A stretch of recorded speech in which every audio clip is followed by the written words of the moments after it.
Good morning, everyone. Welcome to today's hybrid New York City Council meeting of the Committee on Veterans. If you wish to submit testimony, you may send it to testimony@council.nyc.gov. Again, that's testimony@council.nyc.gov. Thank you for your cooperation. Chair, we are ready to begin. Good morning. I am Councilmember Robert Holden, Chair of the New York City Council's Committee on Veterans, and I want to thank you all for attending this critical oversight and legislative hearing on how New York City's veterans access health care. Today, we will hear Reso 130, sponsored by Councilmember Gail Brewer, calling on the federal government to halt the planned closure of Manhattan and Brooklyn's Veterans Affairs medical centers. We will also hear my bill, Intro 394, which requires each community board to establish a committee dedicated to the needs of veterans and their families within the community district. As a former community board member myself, I know having an institutionalized voice on the board will help local veterans connect with the resources they need.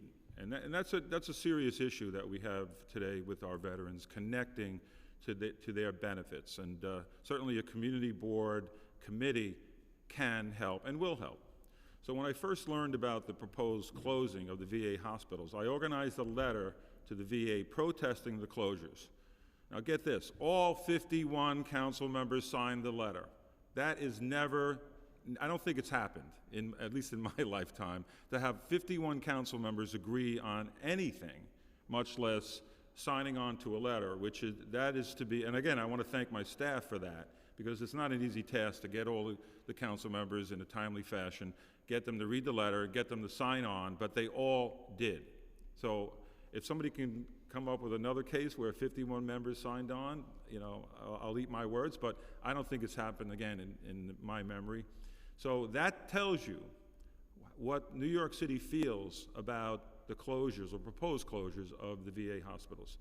So in March 2022, the VA submitted recommendations to modernize and realign the VA healthcare infrastructure to the Asset Infrastructure Review Commission, called AIR, A-I-R.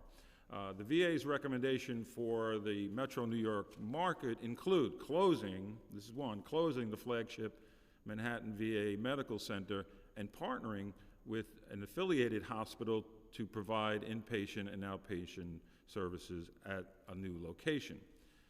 Relocating emergency department services from the Manhattan VA Medical Center to partnering hospitals. 3, closing the Brooklyn VA Medical Center and replacing it with an outpatient clinic. And then 4 is modernizing the St. Albans and Bronx VA Medical Centers to address inpatient needs and increased demand resulting from the closures of the Brooklyn and Manhattan facilities. Despite the VA's pledges of strategic collaboration and partnership with the remaining medical centers and private providers, it remains unclear how the VA will coordinate and optimize the delivery of medical care in the absence of these two centrally located facilities. The fact that the report references the Manhattan VA as a, quote, desirable piece of land that could be valuable to a development partner. If you just heard what I said, they care. It suggests the interests of veterans is not the only consideration, and lucrative financial interests, real estate, can also be at play. They say that real estate is valuable there, and they're putting the VA. If you read that, the VA is saying it's a valuable piece of real estate, and that's why we want to close it, because we can realize a lot of money from that, which is disgraceful. This leaves New York City veterans and their families questioning how they will secure the health care services they need and are entitled to. At the Veterans Advisory Board meeting, the VA representatives were unable to answer many questions from New York City's veterans. Unfortunately, the Veterans Administration ignored our request to send a representative to testify today. At first, there was silence from the VA when we told them about the hearing. And then when my staff finally got someone on the phone, they claimed they were not given enough notice. When the public hearing notice was pointed out to them, and it was, again, weeks and weeks ago, the VA reminded us that they would need to see all of the questions ahead of time. And the person who would testify would, of course, need approval from a nameless bureaucrat who would then testify, who would not testify themselves, even though they're the ones making the decision. So I am confident that if we satisfied every requirement asked of us, the VA would still not be here today. Ultimately, the VA just doesn't want to answer difficult questions, and that's on the record now. The Mission Act requires the VA to consult with veterans and veteran service organizations served by the affected regions. The VA's unwillingness to discuss its proposals highlights why so many veterans do not trust the VA. We often hear about Americans losing faith in public institutions and the spread of misinformation. Unfortunately, Secretary Dennis McDonough decision not to send a single representative today contributes to these trends. However, today's hearing is an opportunity for our veterans to voice their questions and concerns about how the proposed closures of the VA flagship facilities will impact their health care. Veteran service organizations such as the Veterans of Foreign Wars, VFW, Disabled American Veterans, DAB, and the Paralyzed Veterans of America, PVA, have criticized the opaque process that produced the VA's recommendations to shutter New York City's VA medical centers. I am committed to doing everything I can to ensure that VA employs a robust and transparent hearing process to weigh the consequences of closure on the veteran community.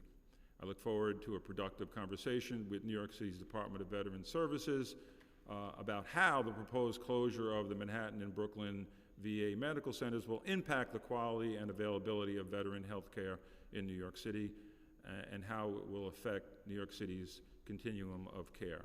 This includes evaluating the military cultural competency of New York City's private health care providers, notable trends in DVS requests for health and mental health services, and DVS's ongoing communication with the VA about the proposed recommendations.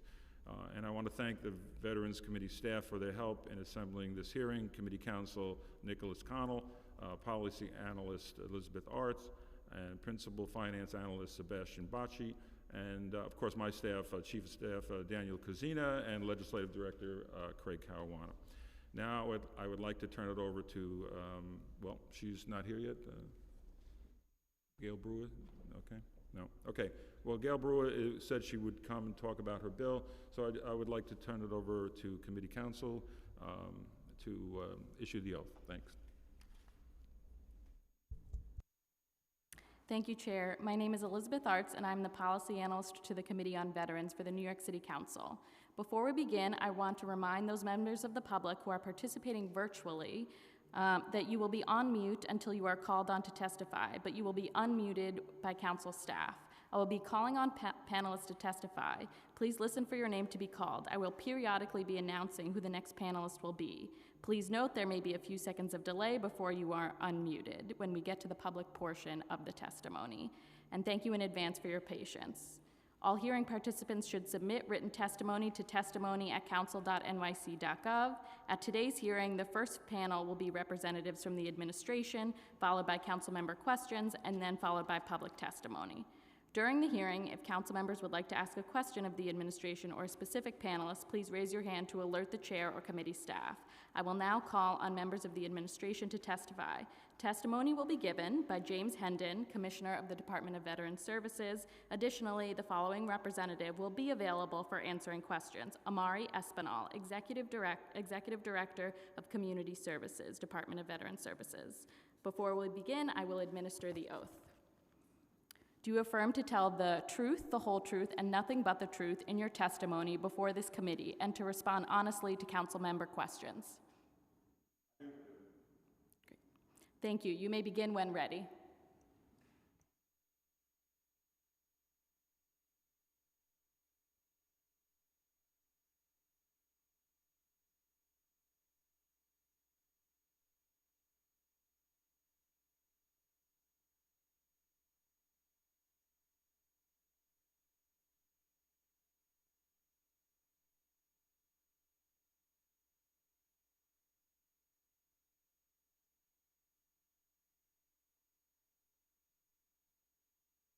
Sorry.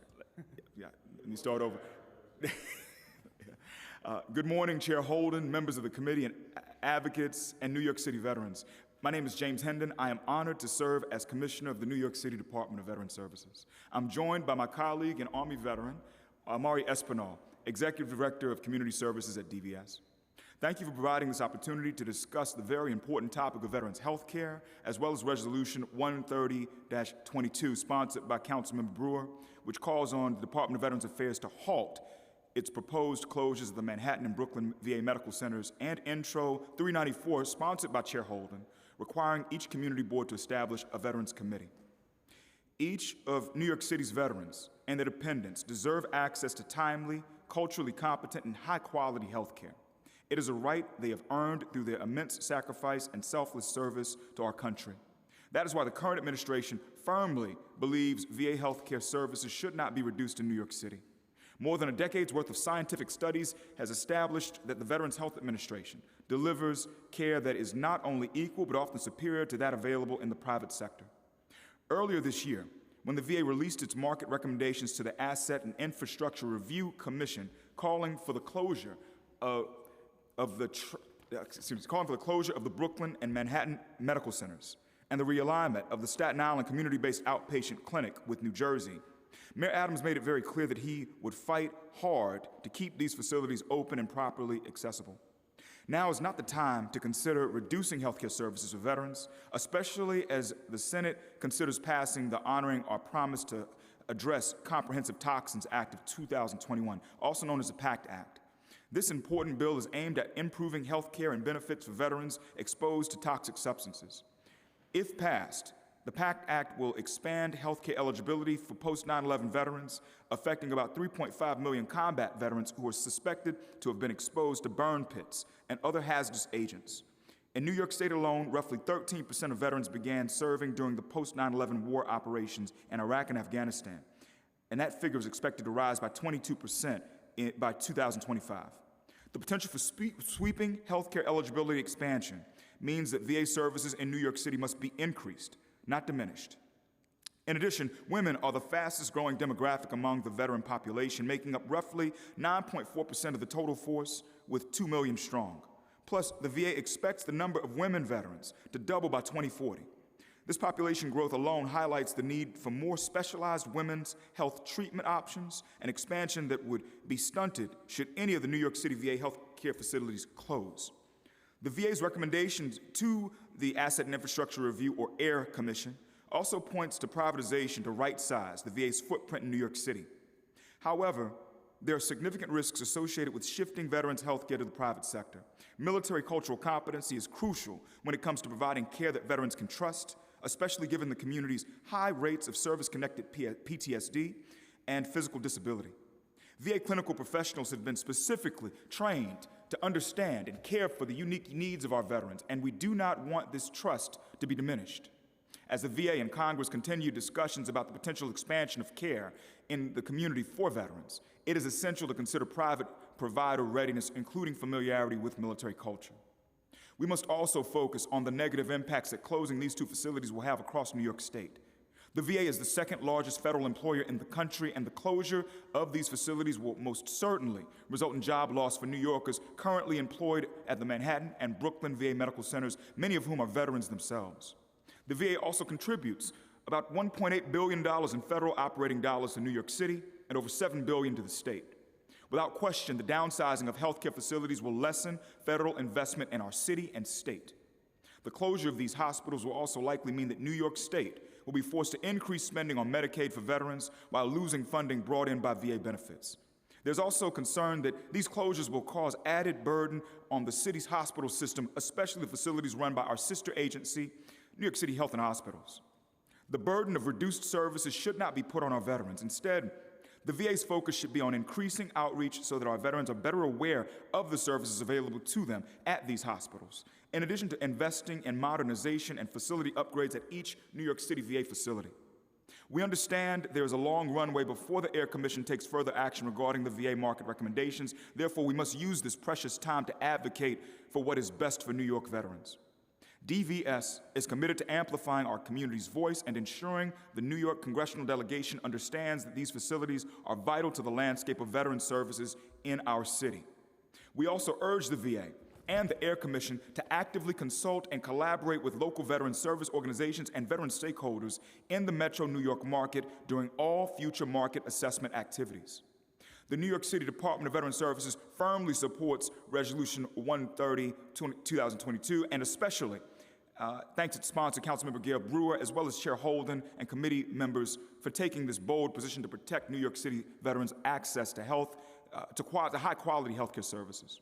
We also appreciate this chair's efforts to introduce Bill number 394, requiring each community board to establish a veterans committee. We value the council's interest in supporting the veteran community more broadly, and as such, the administration is reviewing the bill to further evaluate its implications and impact. While the final outcomes of the VA Air Commission are beyond the control of New York City government, our agency remains unshaken in our commitment and mission to ensure all New York City veterans get connected to excellent care. Our VetConnect NYC Care Network features 12 vetted healthcare providers that offer support within the areas of both physical and mental health. Some of these providers include the Center for Urban Community Services, Hope for the Warriors, the Stephen A. Cohen Military Family Clinic at NYU Langone, and the area vet centers. Throughout fiscal year 2022, the top 3 most frequently requested healthcare services amongst our constituents were individual counseling, supportive therapies, and psychiatric services. This sheds light on the types of services that our constituents will rely on from our VetConnect NYC network providers should the anticipated closures of VA medical centers actually take place. DVS takes great care in the service referral coordination support we directly provide to our veterans. As such, in 2021, DVS began the implementation of 2 health assessments known as the Patient Health Questionnaire 9, the PHQ-9, and the Generalized Anxiety Disorder 7, or the GAD-7, to screen our clients for depression and anxiety. Since 2021, DVS staff have conducted just under 900 health assessments, for which 18% indicated severe anxiety or depression. These assessments have added depth to our client triage process and have enabled our staff to evaluate the totality of our clients' needs so they may be matched with providers that offer appropriate care. It is also important to note that our agency provides care coordination support to any veterans regardless of their discharge status. It is widely known that bad paperwork and other than honorable discharges can severely limit a veteran's access to VA healthcare services.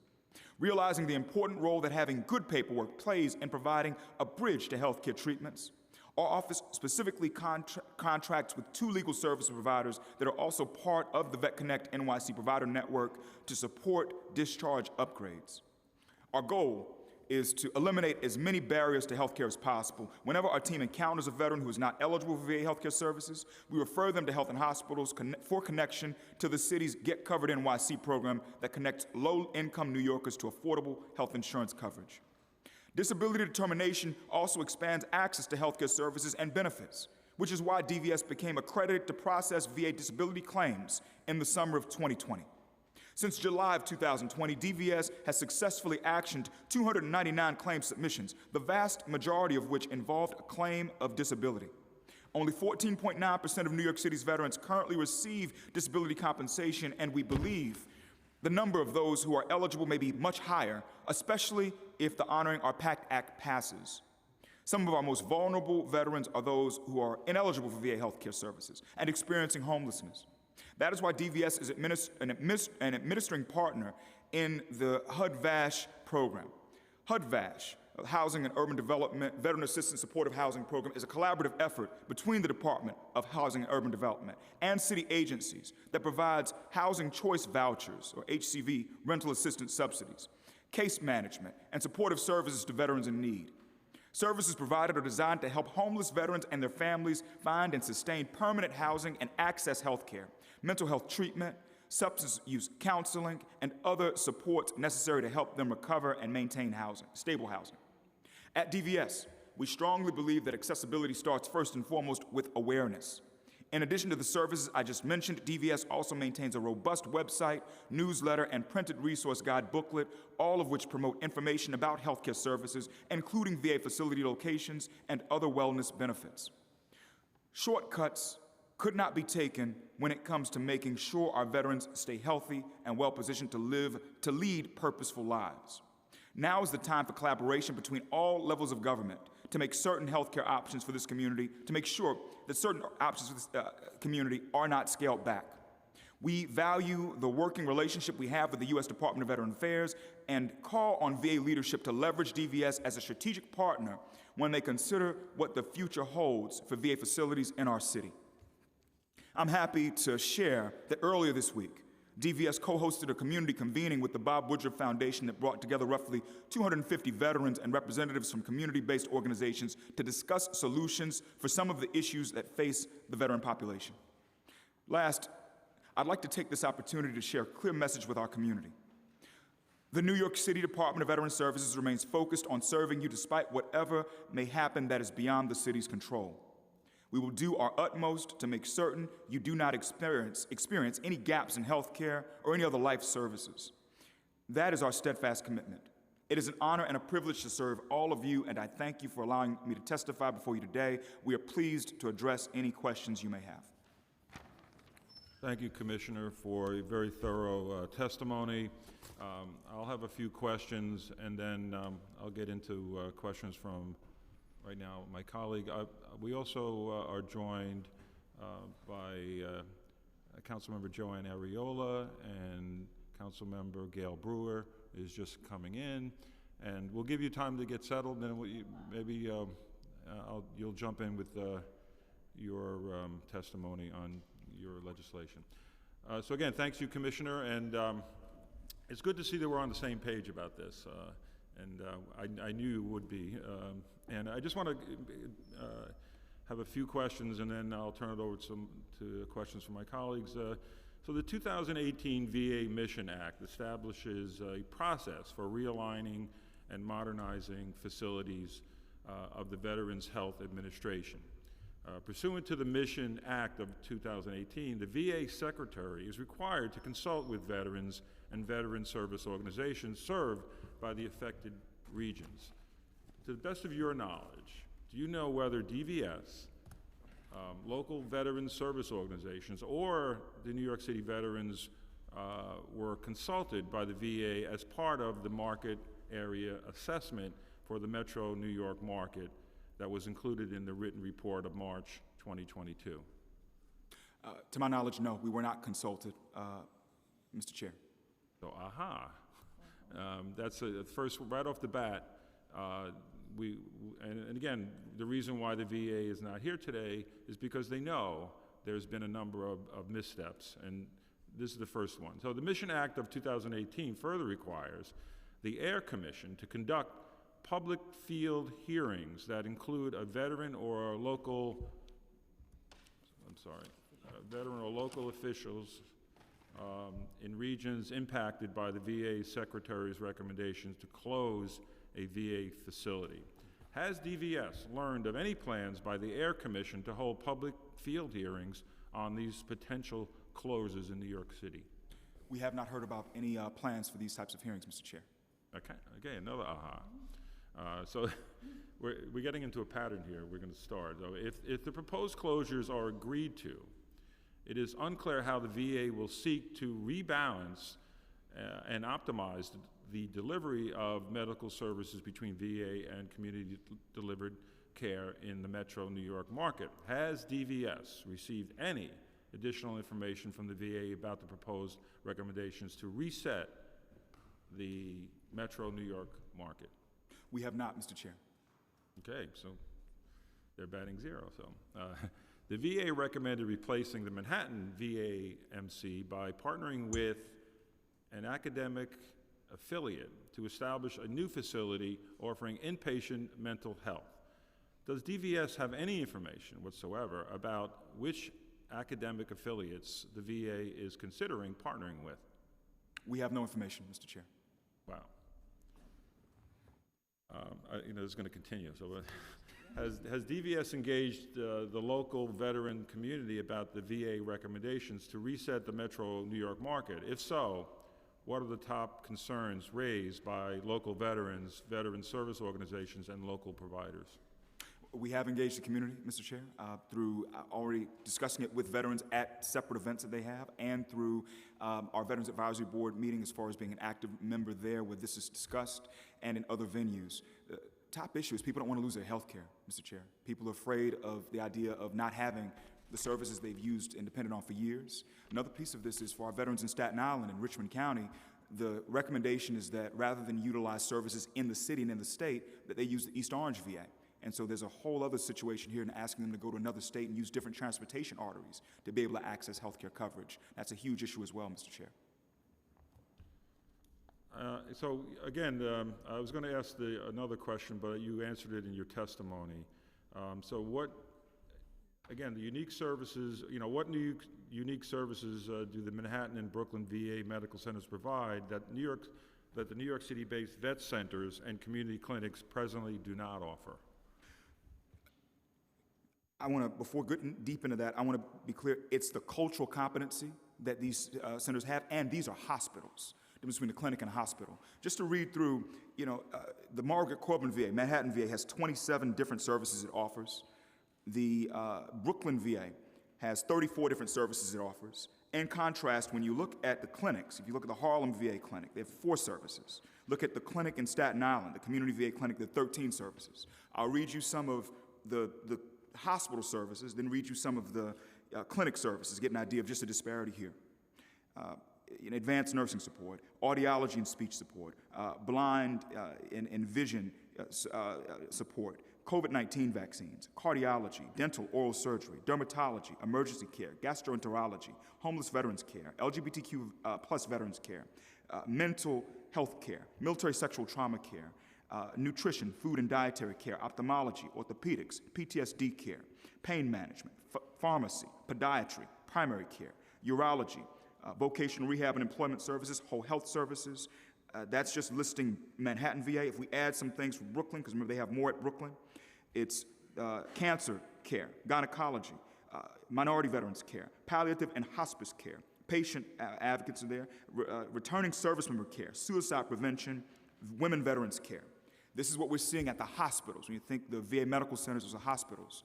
To talk through clinics, some of the things listed for Harlem VA clinic, addiction and substance abuse care, homeless veteran care, mental health care, primary care, just 4 services. When you contrast the clinic versus the hospital. Staten Island has more, but the same idea of fewer services compared to the hospital itself. And then for the vet centers, the vet center is more about mental health related needs and behavioral needs. It's not a place where you're looking at pharmaceutical support or things along those lines. And so when we look at the vet centers, to list some of the services offered at Harlem Vet Center, individual and group counseling, family counseling for military related issues, it's bereavement counseling, military sexual trauma counseling referrals, community outreach and education, substance abuse assessment referrals, employment referrals, and referrals of other VA health services. So it's of other VA services. So you can see this difference between the vet centers and what they do on the counseling side, the clinic and what they do as far as a limited group of services, and the hospitals themselves, which are really the juggernaut.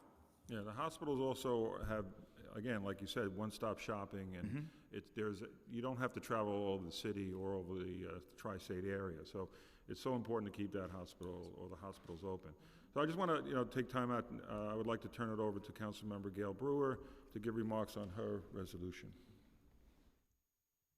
Thank you very much. I'm sorry to be tardy, and I have read your testimony, sir, and I could not agree more, and also with the chair. These hospitals must stay open. I can't tell you how many times I've stood there with Congresswoman Maloney, Senator Gillibrand, and others, because we've been through this scenario before. There was a time also when the hospital, at least in Manhattan, was supposed to close, and we fought it. And we absolutely have to do the same. I remember during COVID, we're all trying to find, a shot. And guess where the best shot was? It was only for veterans, as it should be, or their families.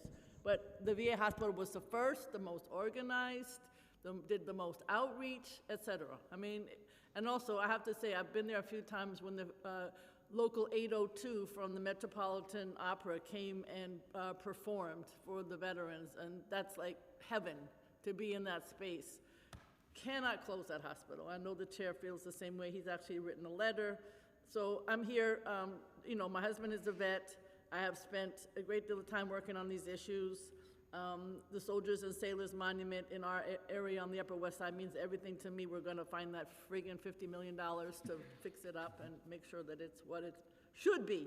And obviously, I wanna thank your department, because over the years, when I was borough president, we often had veterans who are in our Uptown 125th Street office to assist people. You have to have peer-to-peer. You said that several times. The work that is done in the courts, mental health for veteran courts, only veterans. The judge has to be a veteran. The people who work there have to be a veteran. You can't bring veterans to another hospital, basically. It's got to be peer-to-peer. I don't understand why the federal government doesn't understand that. So I'm here basically to say that Reso 130 calls on the federal government to halt immediately any planned closure of the Manhattan and Brooklyn Veterans Affairs Medical Centers. I don't think I need to, you just listed all the amazing services, and you said very, very clearly that if it's not carried out by those who understand the veteran experience, it's not going to work. So stop thinking, federal government, that it will, because it won't. We have over 210,000 veterans living in the 5 boroughs. Obviously, I know one of them quite well, but I also know many others. They have unique needs. We should be expanding more resources, making sure that they get the care and mental health services that they require. So this is not a done deal, as I understand it, so this is the time to fight. We have a long road ahead. So I thank you very much, Mr. Chair, for all of your caring and commitment to the veterans. And I think that we need to make sure that this does not happen. And I look forward to supporting with my colleagues this resolution. At least it would put the city of New York on record. We care about our veterans, and for goodness sake, do not close these hospitals that have the ability. Find other ways to make them available to even more families or to other kinds of opportunities. They have excellent doctors. They have excellent, committed health professional staff. I've met many of them. And I want to go to the Philharmonic and or the Metropolitan Local 802 orchestras in the lobby. It's phenomenal. Thank you very much. Thank you, Councilmember Brewer, and thank you for your decades of service to our veterans, and you continue that work in this new council. I just want to go over a few more questions, and I'll turn it over to my colleague, Councilmember Ariola. But the veterans' access to health care. U.S. veterans are eligible for VA health care based on length of service and discharge status. To the best of your knowledge, Commissioner, what percentage of New York City's veterans are ineligible for VA health care? Before I answer that question, Mr. Chair, I just want to say thank you again to Councilmember Brewer for her steadfast support. Same thing for you also, being the son of a veteran and being the wife of a veteran. It's allies like you that make it possible for us to win these fights, because we have to keep fighting. I just wanted to acknowledge that. As far as the number of veterans who are eligible for VA health care, a couple of pieces of this as far as how to respond to this. One piece is it's nuanced how the VA determines eligibility. Anyone who served prior to September 7th, 1980 is considered effectively to be someone who is able to access health care, no questions asked. Once you get beyond September 7th, 1980, the rules change a little bit, in that if you enlisted after September 7th or you entered active duty after October 16th, 1981, then you need to have served 24 months on federal status as far as active status, or have completed whatever your federal obligation was, active duty. There are other caveats there. And on the other side of it, if you're a guardsman or reservist, you need to have been on federal orders and completed the term of orders, separate from having completed annual training. So this is a difficult question to answer. It's nuanced. I want to say that. I also want to call out, though, the VA puts out its own gross domestic expenditure report where it says, here's what we estimate the population of those who are eligible to be is. Most recent report was published June 7th this year. That's FY21. The count they have of eligible in the 5 boroughs is 164,745. 164,745. We always say a larger count for our number of veterans because we're including so many other people. If you look at all these different nuances, you can see why our number is higher than what they've got as their estimate. But it's 164,745, and of those, 24.6% utilize the VA healthcare system. So, you mentioned something in your testimony that I just want to, which was kind of alarming. I mean, when you look at it, since February 2021, DVS staff have conducted just under 900 health assessments, of which 18% indicated severe anxiety or depression. And are those people that you surveyed, they weren't receiving any health services, to your knowledge? I want to defer to Amari from our team to dig Okay. deeper in that answer, but I just want to call out what we started to do, working with the Office of Community Mental Health, was put questionnaires up as far as this GAD-7 and the PHQ-9, the screeners for depression, for anxiety, so that, you know, when someone comes to us, we would ask them these things. We can't force someone to answer, but we would take what we could to see if there's anyone who's in a crisis point so we can work with them. Someone could come to you about housing, but then you learn there are other things going on. They could come to you about claims, you learn there are other things coming on. And so, you know, this is how we're able to identify these individuals so we could see and make sure that there was a net there. They weren't going to completely fall or have issues on the mental health side. So I'll defer to Amari to just add more info there. Yeah, thank you, Commissioner. And good morning, Mr. Chair. Good morning, Councilmember Ariola. Good morning, Councilmember Brewer and Committee Council. So yes, the 18% is an alarming number of severe diagnoses for anxiety and depression. You know, it really, the individual circumstance of that veteran dictates what type of treatment they may be or maybe not receiving it. Many of our veterans are already connected with healthcare through the vet center or the VA or maybe even their own private healthcare. So, you know, we started these mental health screeners in partnership with the Mayor's Office for Community Mental Health, and it's really used as a tool for us to better gauge the needs within the community. So we do get oftentimes veterans that are already receiving treatment, you know, and they say, you know, I'm okay, I have my therapist, my psychiatrist, et cetera.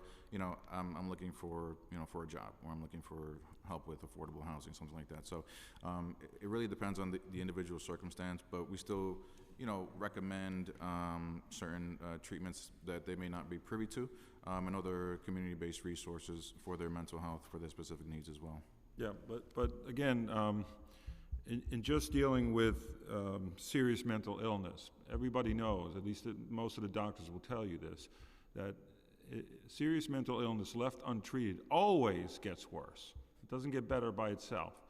And I experienced that, by the way, in my life with my father serving in World War II. He had post-traumatic stress disorder, but nobody ever diagnosed it. The VA certainly didn't understand it then.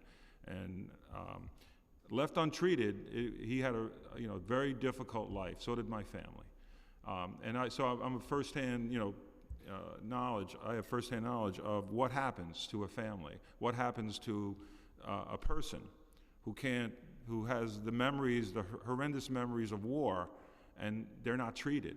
So if we have this many, and who are not being treated or not being diagnosed. And another thing that you mentioned in your testimony, Commissioner, is that only 14.9% of New York City veterans currently receive disability compensation, and we believe the number of those who are eligible may be much higher, especially in the Honoring Our PACT Act, if the Honoring Our PACT Act passes. Mm-hmm. So we talked about this earlier when I met with you, that's a low number. The national average is what, like for disability? 25.6% U.S. The national average, so America, 25.6%. 25. So New York City, 14.9%. We're about 15% in New York City. So we have some work to do, which is why my bill to establish a veterans committee on each community board can help with communications and access to health care.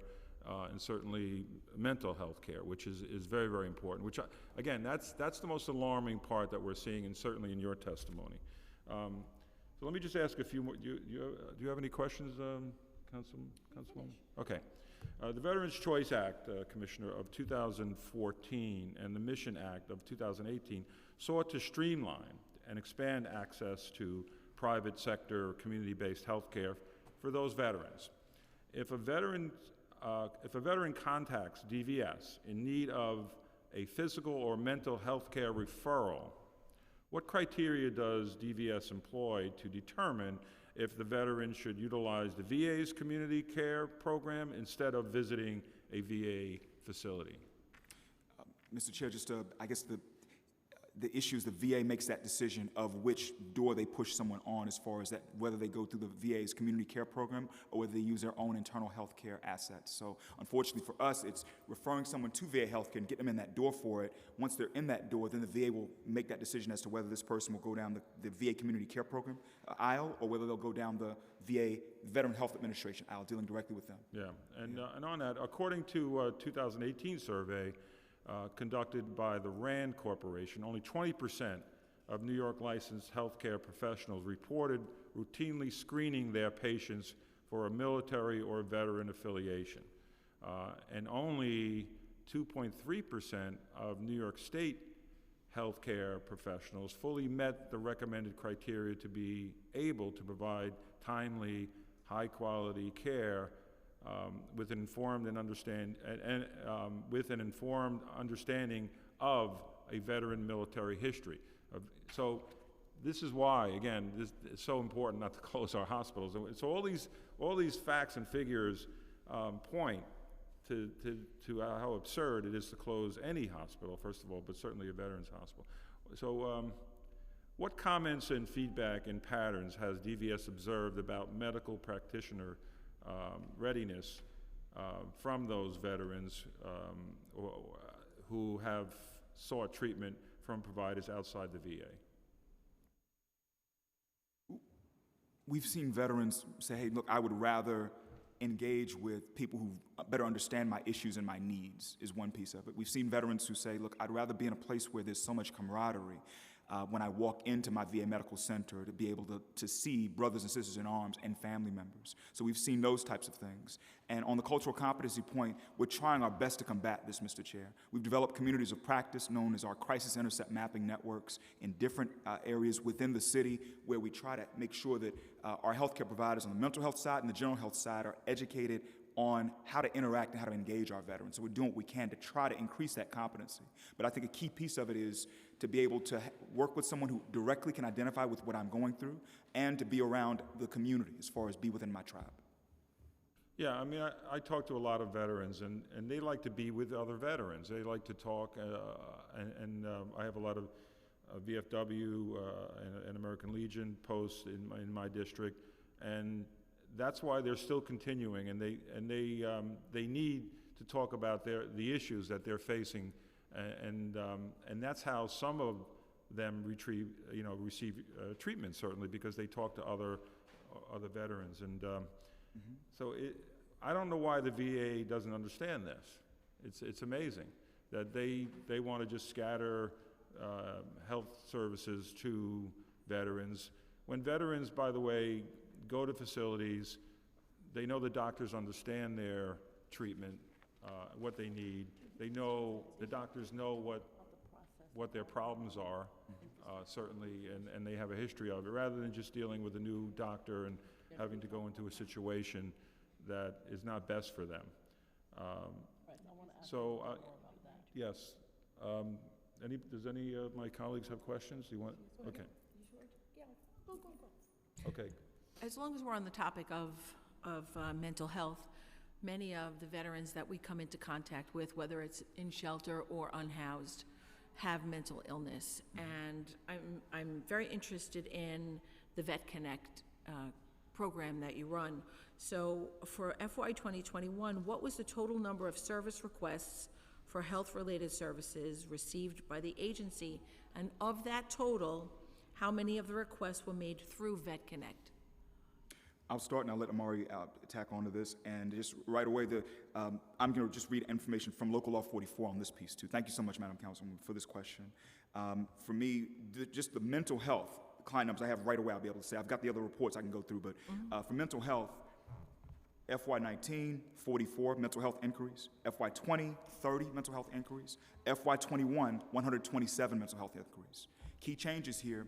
One is we started to institute these questionnaires as far as the GAD-7, PHQ-9, so asking so we can see these things. Another piece is we brought Vet Connect in-house so we could have more just positive control over when folks reach out and have these needs and the follow-up and whatnot. Right. And so those are as far as the questions of what we've gotten that way.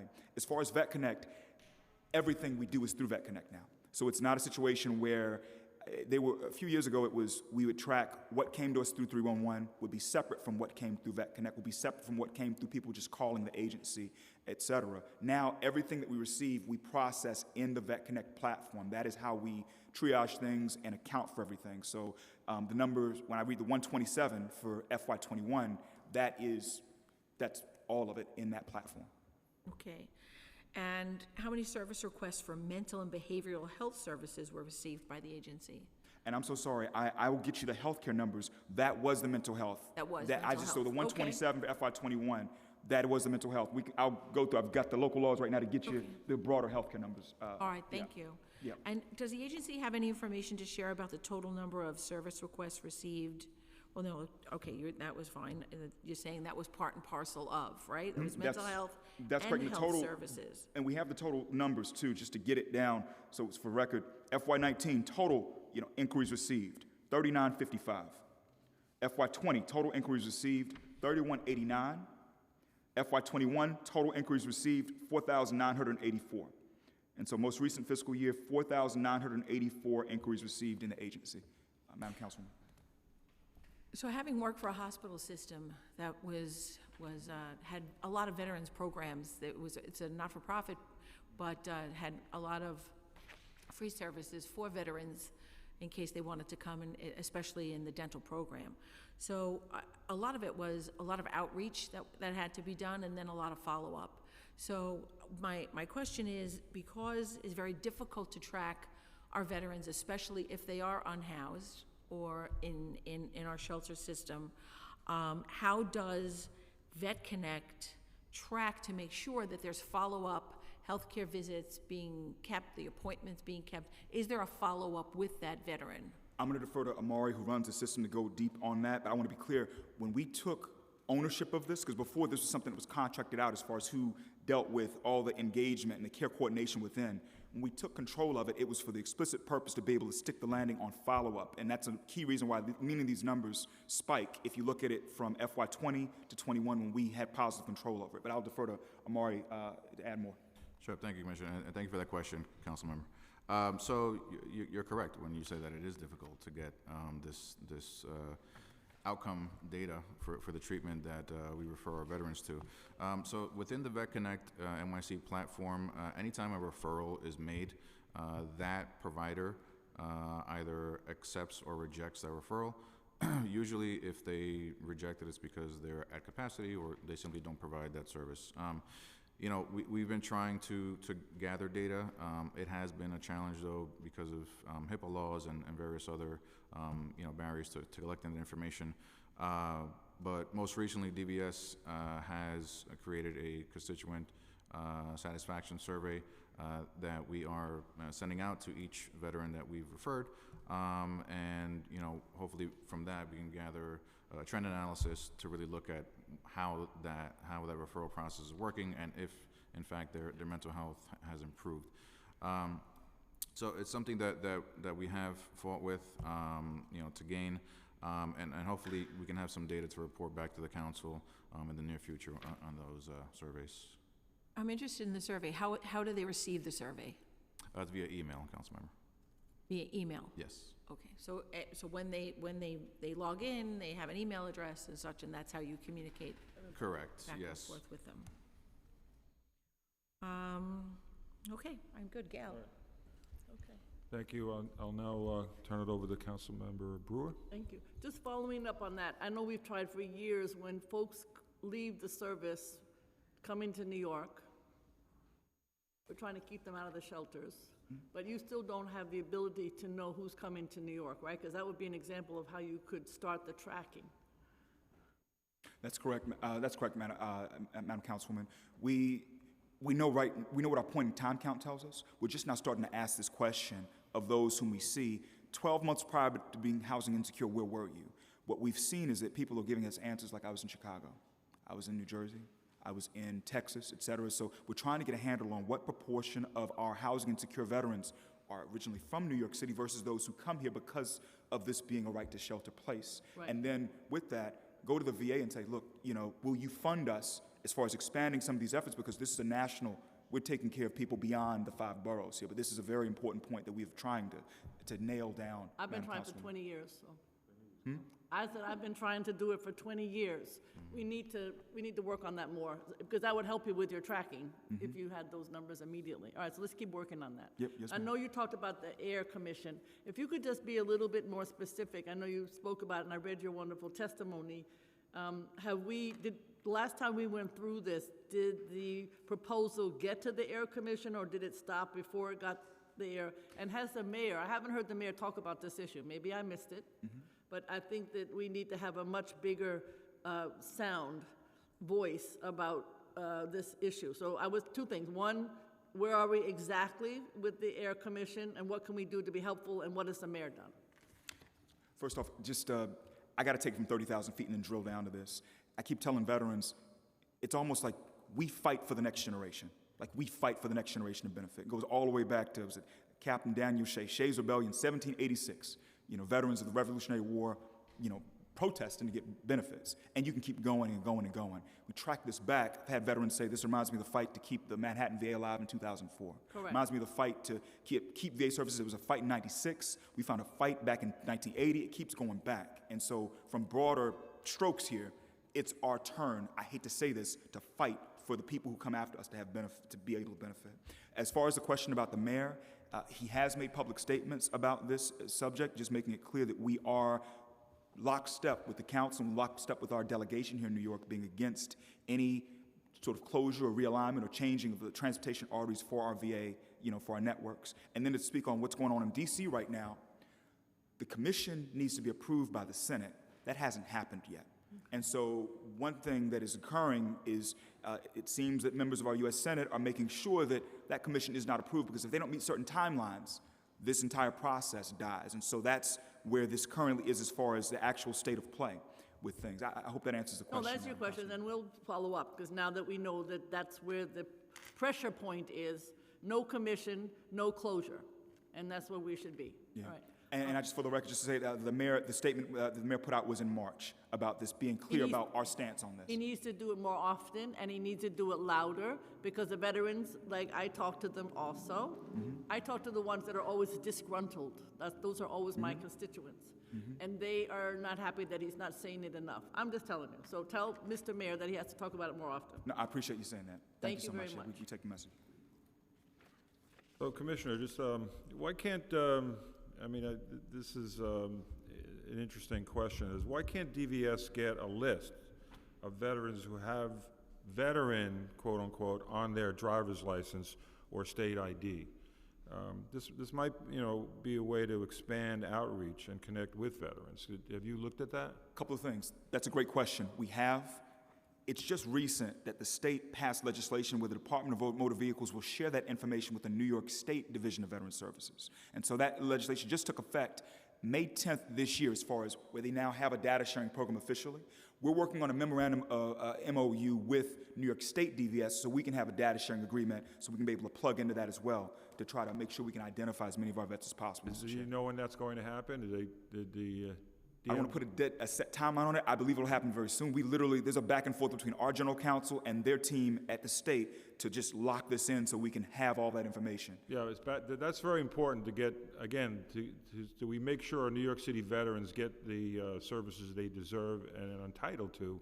And certainly in the disability area, we're lagging way behind the national average. So that's critical that we reach out. And I think DVS, that's really one of your mission statements is to connect with the veterans of New York City to make sure that they're getting the veterans, the benefits they deserve. So, if you can give us like an update on that, when that might happen or how close we are to that. As soon as it's in place, we'll let you know, Mr. Chair. Okay, Yeah. all right. So I have a few more questions on my bill. The community boards establishing a veterans committee. Currently, how often and by what mechanism does DVS communicate with local community boards? Does DVS attend monthly district service cabinet meetings? ever? So we've attended borough board meetings. We've also attended individual community board meetings as well. We had a push last year to try to get many of our veterans to sign up to join community boards, push in social media, push on in our newsletter also, to try to increase the amount of synergy in this area. So we do have regular touches. We also we continue to maintain the list of district managers and community board chairs as well, and we invite them to various events like our Fleet Week breakfast, Veterans Day. I personally will send a holiday email individually to each of our district managers and community board chairs of the 59. Mr. Chair. So how often does DVS connect with VFW halls, American Legion halls, or posts to understand the needs of veteran service groups? Because they have their own meetings in places. Do you ever send a rep to these meetings? We will send reps when invited, and we will just attend when we hear about them. A key piece for us is to maintain the line of communication. During COVID, we had a microgrant program where we distributed microgrants to many of our veteran service organizations. So we were able to raise money and then took that money and cut it up evenly, so each of our VSOs received $1,136 apiece that applied for it. We also pushed out gift cards we received from Home Depot to our various VSOs. And so things like this allow us to keep that line of communication. A lot of our food work also involved us putting food together, which still occurs every Wednesday in East New York, and was occurring in Bronx for over a year and a half. We would have food, we would police up, and then have the VSOs come pick up those meals to go get out to food insecure New Yorkers. And so these are ways where in real time we maintain lines of communication with our VSOs, Mr. Chair. So you mentioned in your testimony about, you said that the mayor's office, or at least the administration, is still looking at the feasibility of having committees, veterans committees on community boards. Why not just say, yeah, this is a good idea, rather than even what's to discuss on this? I mean, I think we all agree that if we're for veterans, that we should have community boards have a committee. Whether it's mandatory, and I would like to see it mandatory, that every community board, because they all have veterans living in the district, obviously. So why not have a committee that would just work with them, and especially given the stats that we have citywide, that veterans in New York City are not getting what they deserve. So anything, certainly communications would help. So why wouldn't the administration say automatically, yeah, it's a good idea? Do we have to discuss this, really? Yeah, for me, I support the intent of it completely. I'm very much in the corner on this. I'm respecting the larger process. I recognize that this is something that's bigger than DVS as far as the structure of these boards. But for me, to be clear, we very much support the intent. We understand what the end state is with it, and I can't emphasize enough how much we appreciate the leadership on this. I'm looking at it from the perspective of respecting a larger process here as far as what's going on with So you have discussed this with the administration, the idea? That is correct, Mr. Chair, yes. And I don't want to put you on the spot, but when can we get an answer on this? Because we would like to advance this, and the sooner the better.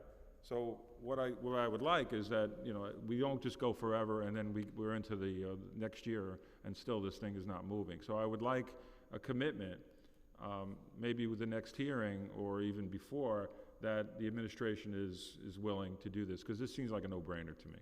So I'm a little surprised that we're even getting we'll get back to you on this. So it shouldn't be. So I will talk to the administration myself. I know you can only do so much, but I think this is a very important bill. And we tried this in the last council.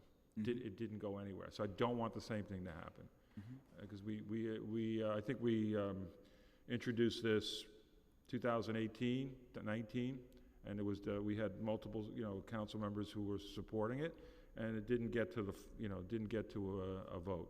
So I would like, I don't want to dwell on this, but I would certainly like some kind of feedback from your office as to what the administration feels about this, one way or another. If they're against it, then we'll go to whatever we have to do. We'll do the end around. Thank you, Commissioner. Any other questions from my colleagues? Thank you, Commissioner. Thanks so much for your testimony. I appreciate it. Mr. Chair, if I may, just to say... Happy Father's Day to you, too. Thank you so much. If I may just say one thing, just for our audience that's watching this from afar, just to make sure that if anyone needs any support from the agency, you can always call us, email us, find us on social media. The number is 212-416-5250, 212-416-5250. Website is nyc.gov/vets. It's nyc.gov/vets. They can email us. It's connect@veterans.nyc.gov. It's connect@veterans.nyc.gov. Our social media handle is @NYCVeterans, @NYCVeterans. And happy Father's Day. Thank you, Commissioner, and if somebody from certainly your office can stay for public testimony, I think we... I'm going to be sitting in the back. You're going to be in the back, It's right. me, yeah. I kind of expected that. Thanks so much, Commissioner. Thank you. Thank you.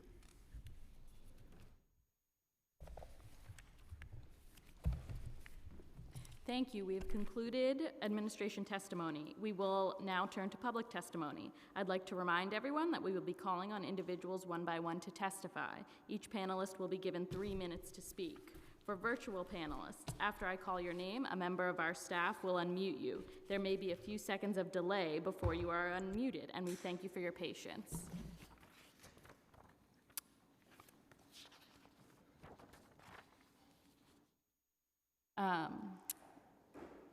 The sergeant at arms will make an announcement before you start your testimony. Council members who have questions for a particular panelist should raise their hand or alert committee staff. You will be called on after the panel has completed their testimony in the order in which you raise your hand. I would like to now welcome Kevin Lapham. After Kevin, Joseph Riota.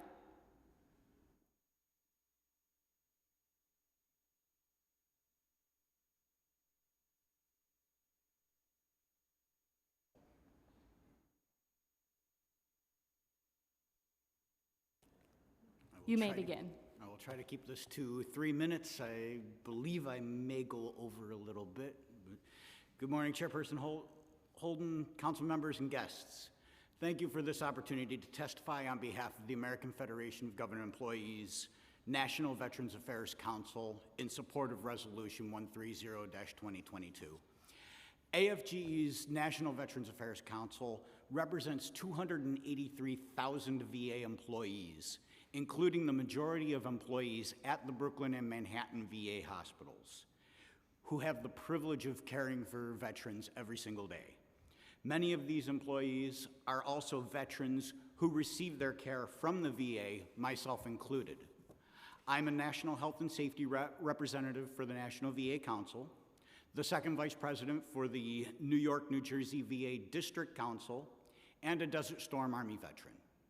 I've worked at the Manhattan VA both clinically and non-clinically for almost 20 years. My current assignment is with the Research and Development Service. Councilmember Brewer's resolution will send a strong message to the VA Secretary and to Congress that proposed closures must not go forward.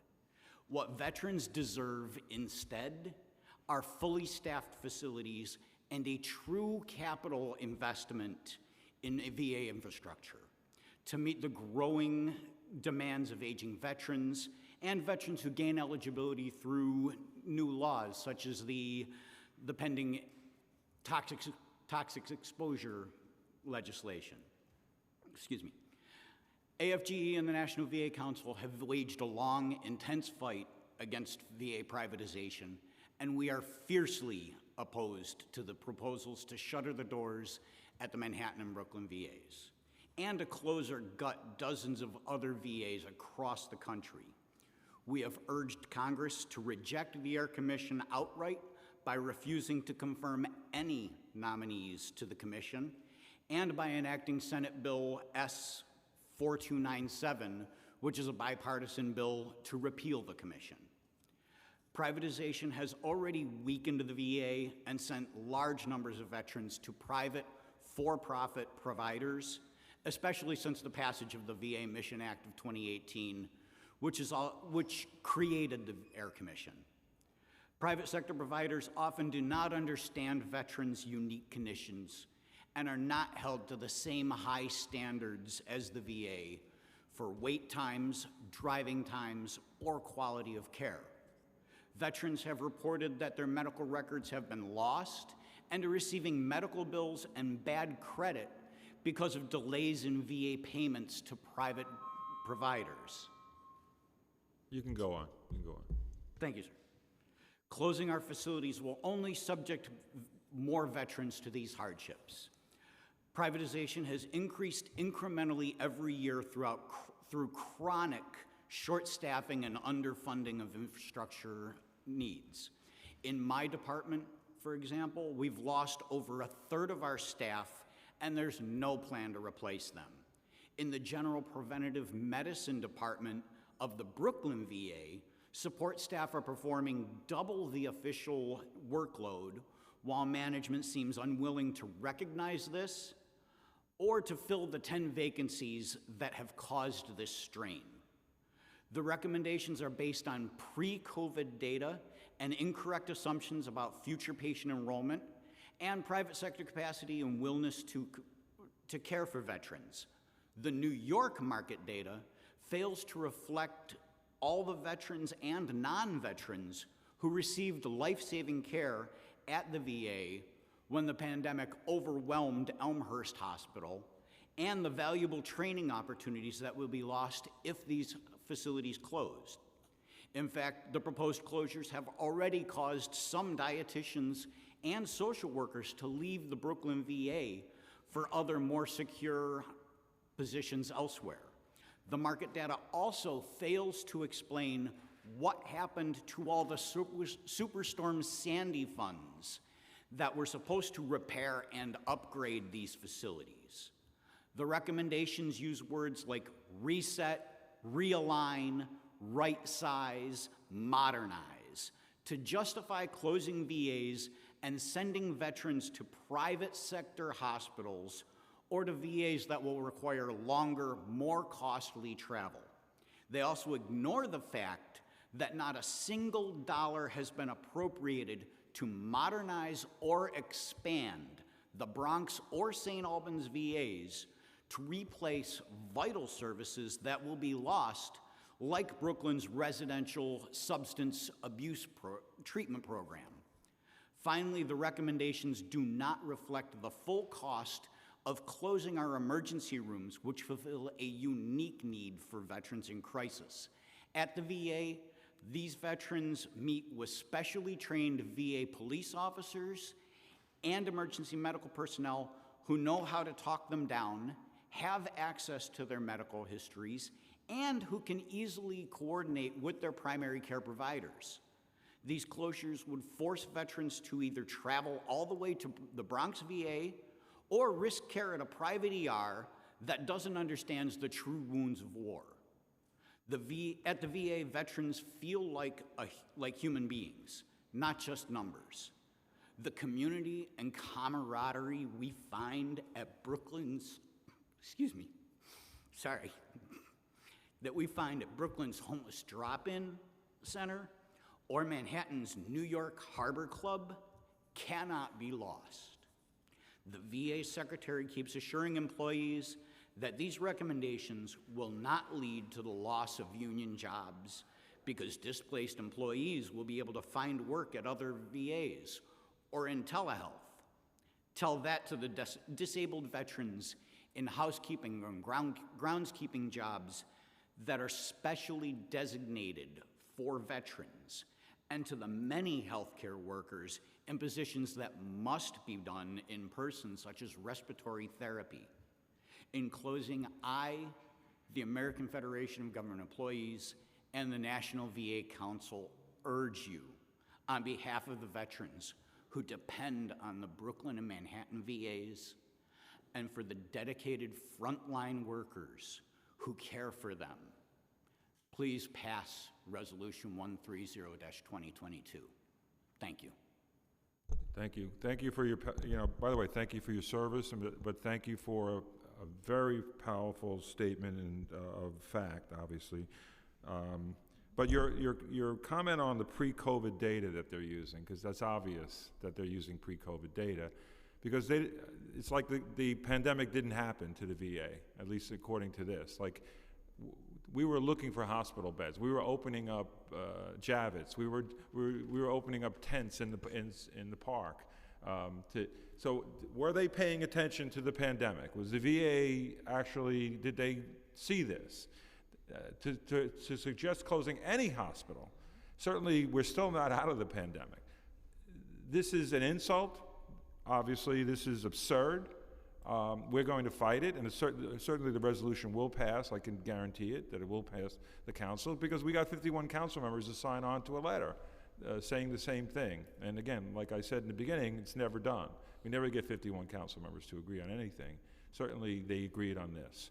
So this, to me, is a slap in the face to New York City and to veterans that suggest even closing any hospital, but certainly a VA hospital. So again, your comments about losing their records and all sorts of other things, getting bills, that's an obvious, anyone could see that would happen, and it has, and by your testimony.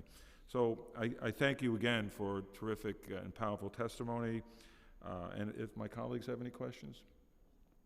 First of all, your testimony was excellent. Thank you. Thank you. Are any of the other unions, obviously not representing your employees, but any, like 1199, even though, because some of these unions, as you know, support fellow union members. And I just was wondering, because this is so important to us, have you gotten support from others to be, as we say, no air, no closure? We have gotten, it's every union has stepped up to this. Within New York, well, within what is called VISN 2, which is the New York, New Jersey, we have SEIU, we have AFGE, we have National Nurses United, and we have the National Federation of Federal Employees.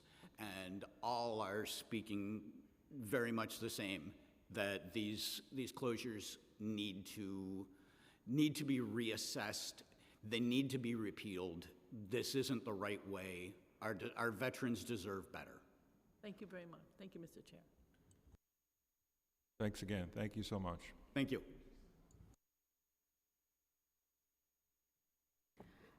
Next, I would like to call on Joseph Riota to testify.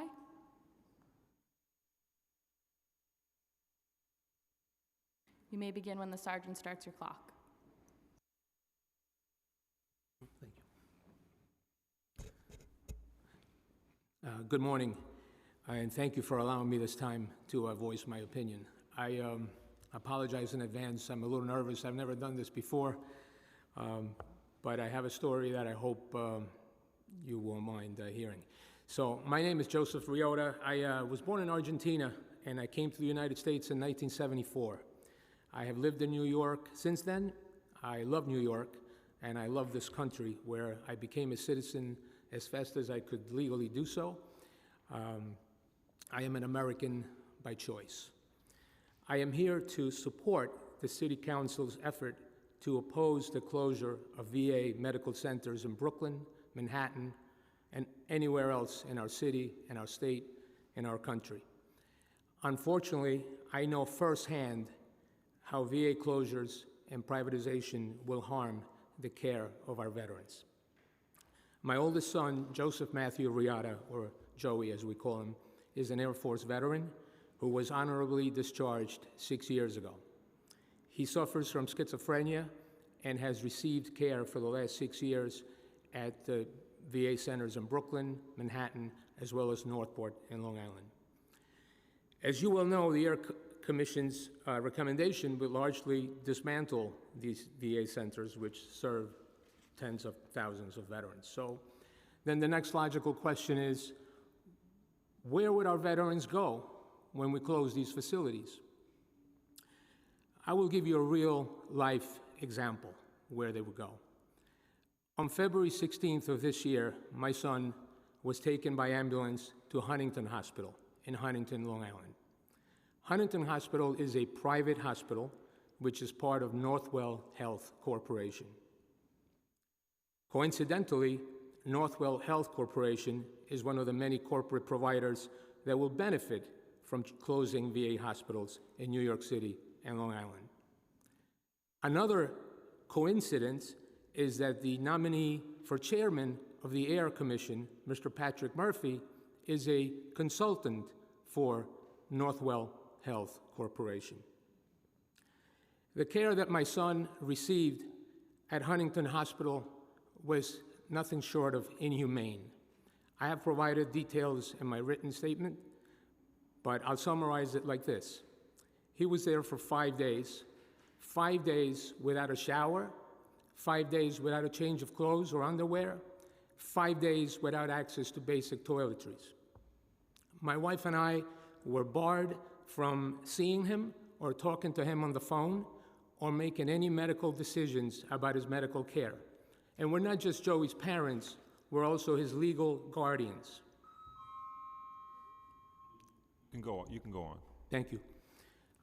Hospital staff at Huntington Hospital refused to recognize our guardianship, telling us for 5 days, quote unquote, that kind of thing does not apply here. I wrote to Mr. Michael Dowling, the CEO of Northwell Health Corporation, who had his executive director and medical director at Huntington Hospital write me 2 letters. Their medical director, after reviewing their security cameras footage and interviewing their staff, apologized to me on a letter that I have also provided as part of my written statement, and said on her letter, quote unquote, Northwell could have done better. Northwell could have done better. By the way, still to this day, no one has been disciplined because of the care my son received at Huntington Hospital. So I agree that many VA facilities need investment and modernization, but that is not a reason to close them down. As a matter of fact, when I was finally allowed to visit my son at Huntington Hospital, I can tell you firsthand, Huntington Hospital also needs infrastructure improvements and modernization.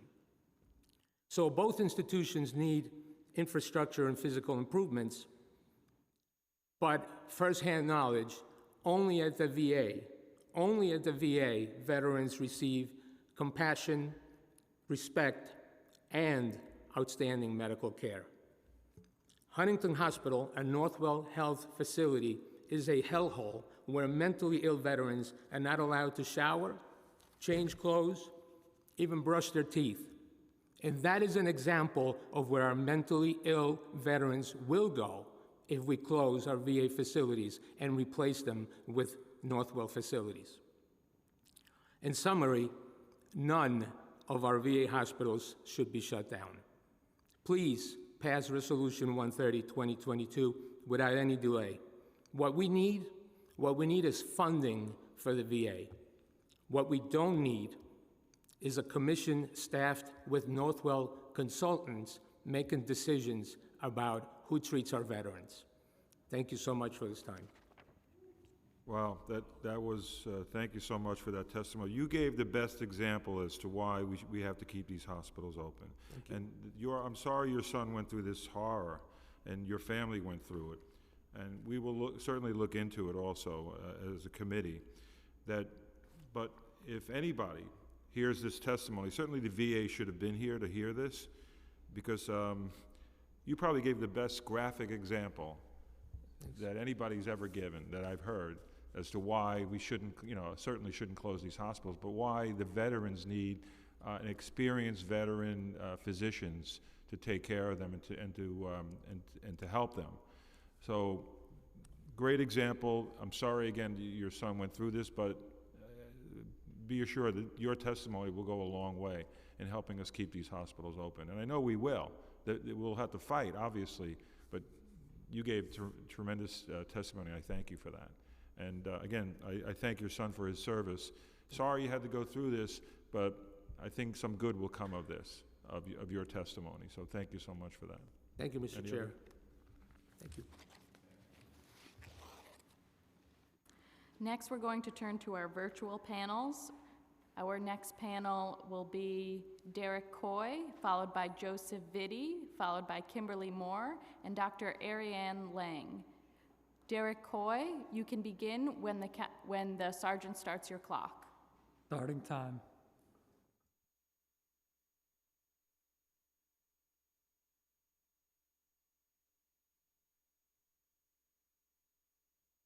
Sir, it seems like you're still on mute. You have to wait to be unmuted, Mr. Coy?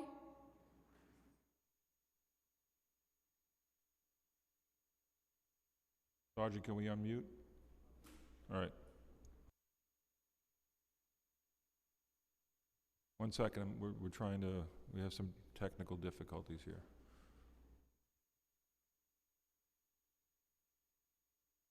Can you try speaking again, Mr. Coy?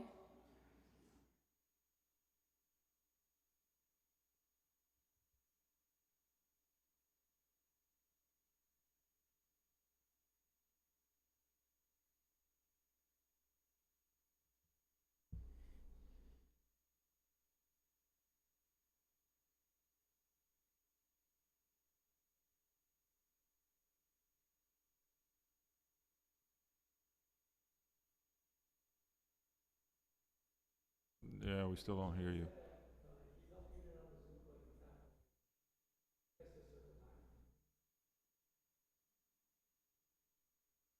Well,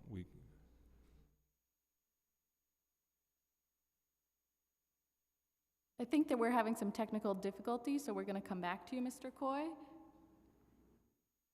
The next panelist we'll call on is Joseph Vitti. Starting time.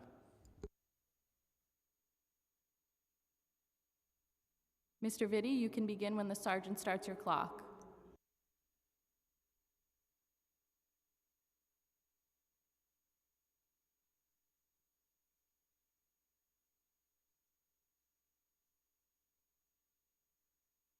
One second, Joseph, one sec, we don't hear you in the committee room here. Okay. So it appears to be on our side then. Sorry. They can hear him on Zoom, it's just the committee. Yeah, apparently you can be heard on Zoom, but not in the committee room here, so we certainly want to hear your testimony. Still working on that.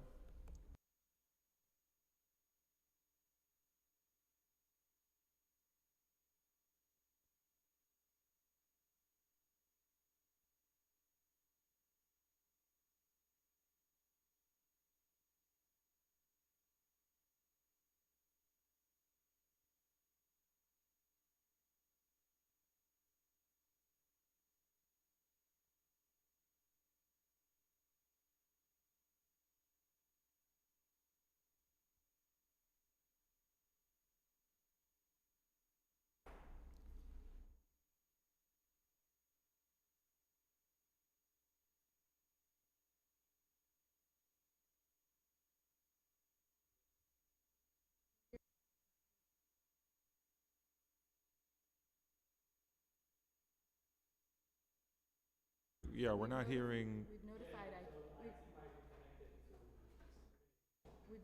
IT, so. Yeah, we're working on the sound problem. Sorry, there's going to be a slight delay.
We're getting technical support here, so there'll be a slight delay. 5 minutes, I guess? 5 minutes, Sergeant? Okay. So I'm sorry for, we can't hear any of the people on Zoom in the committee room here. We can see you, but we can't hear you. Sorry.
Again, I'd like to just say we're working on technical issues. IT is on their way over, and we appreciate everyone's patience with the delay. We apologize.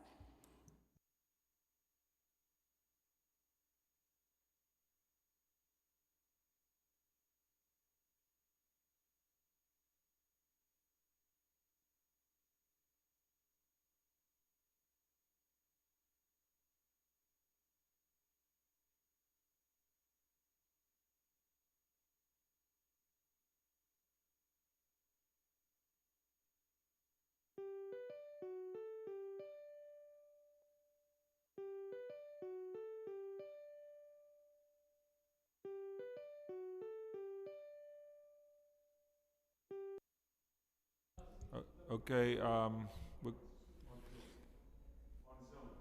on Zoom? I'm not on Zoom. We're not on Zoom here, no.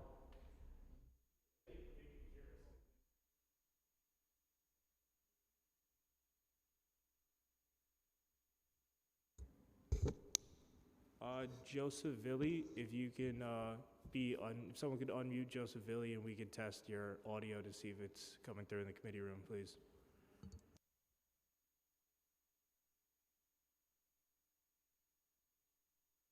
Can you all hear me now? Any testing? Testing 1, 2, 3.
Hello, is there anyone on Zoom that can do a mic test?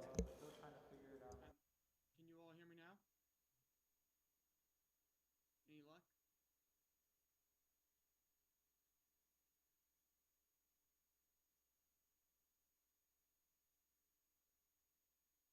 I was able to hear the gentleman before me. Didn't seem like anybody else was able to.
testing.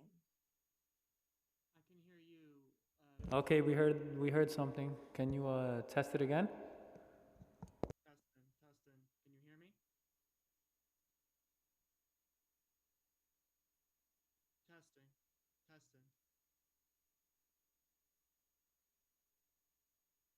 Whoever just did an audio test, can you try and do another one? Testing. Testing. This is Jan Atwell. I don't know if you can hear me. It may be that the witness is too low. We can hear you, Jan. Thank you.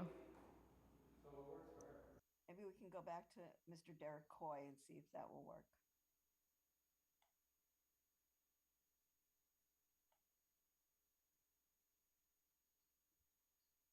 Hi, testing. Can you all hear me? Mr. Coy, can you try speaking again? Yes. Can you all hear me? Yes, thank you. You just have to make it louder.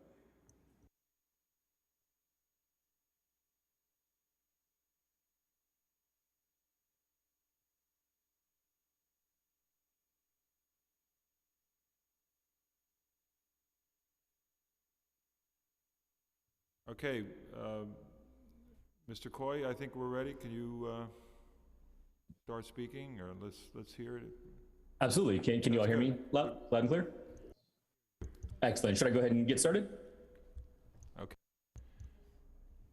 Great. Thank you, Chairperson Holden, and members of the committee for the opportunity to provide testimony at today's hearing. My name is Derek Coy, and I'm a program officer at the New York Health Foundation. I'm also a former sergeant, United States Marine Corps, and veteran of the Iraq War. Understanding and addressing the health needs of New York's veteran population is a core part of my role at the foundation, but I also have direct experience in accessing healthcare from a variety of sources after transitioning out of the military in 2008. As a service-connected disabled veteran who received an honorable discharge, I have also had some level of private insurance after leaving the military, so I'm fortunate to have access to both VA facilities in addition to private options, and I've used them both. Living a stone's throw away from the Bronx VA for nearly a decade while also working equally as close to my non-VA primary care provider has allowed me to choose whichever provider is most convenient at the time.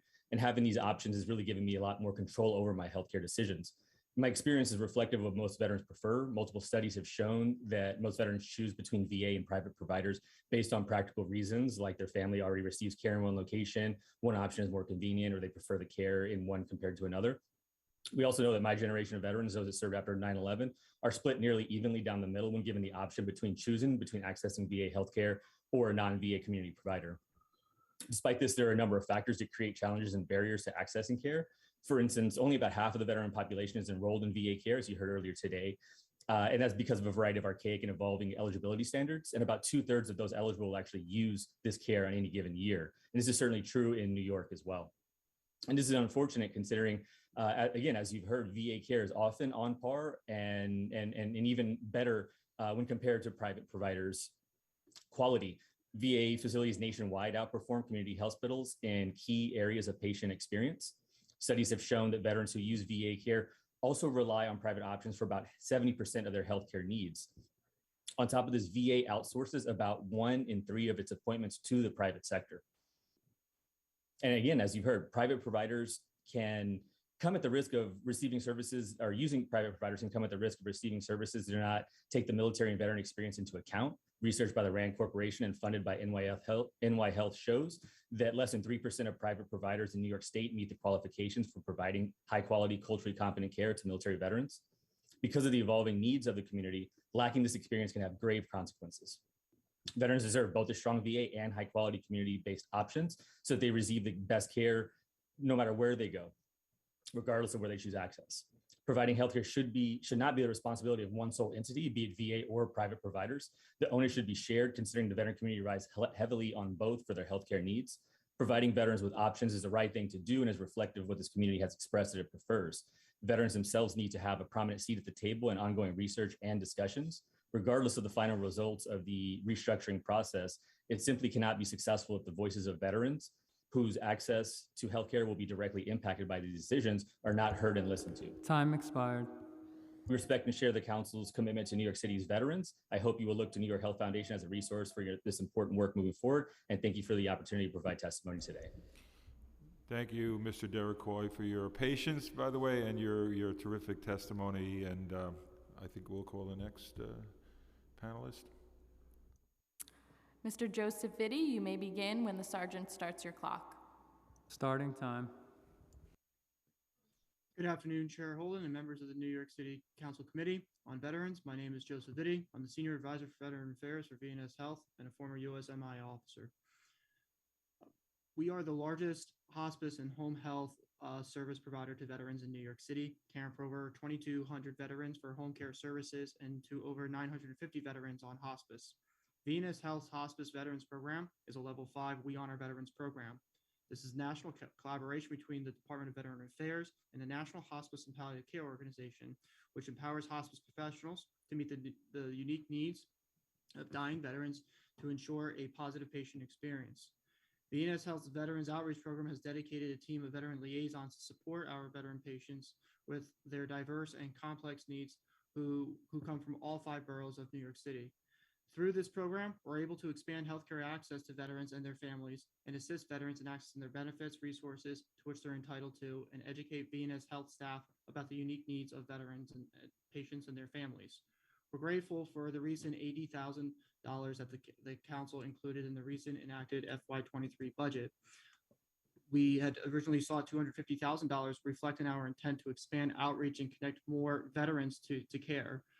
This additional funding would support our staff and resources with a focus in the Bronx and Manhattan and Queens, while expanding elsewhere where we are seeing increased census in other sites as well.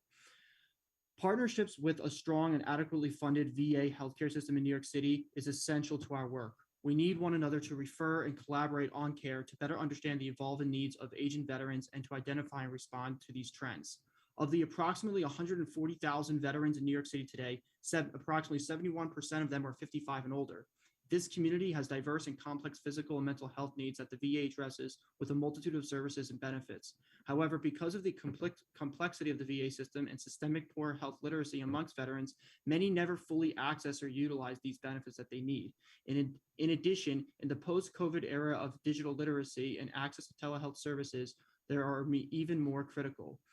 The VA healthcare system, including CBOCs and vet centers and community care network providers like VNS Health, provide access to affordable and accessible care to mitigate some of these social determinants that are prevalent within the veteran community. According to a peer-reviewed medical study, veterans are diagnosed with approximately 8 to 10 chronic conditions versus their non-veteran counterparts that are diagnosed with nearly half.